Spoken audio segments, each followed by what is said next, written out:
ও অসাধারণ লাগছে দেখতে।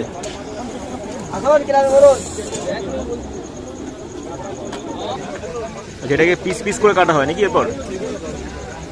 বাহ, হ্যাঁ ঠিক আছে, পিস করেই দাও।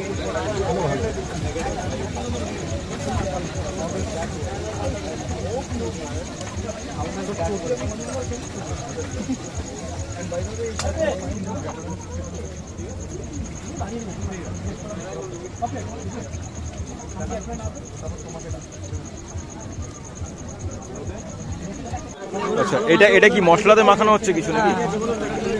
কি মশলা এটা? কর্নফ্লাওয়ার বাদ দিয়ে পেস্ট করা আদা রসুন পেস্ট আছে। আচ্ছা আচ্ছা আচ্ছা।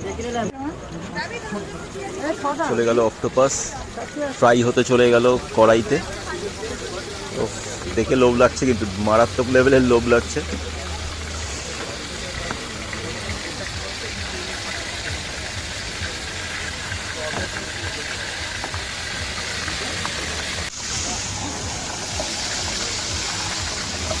এই চলে এসছে হাতে আমার অক্টোপাস ফ্রাই।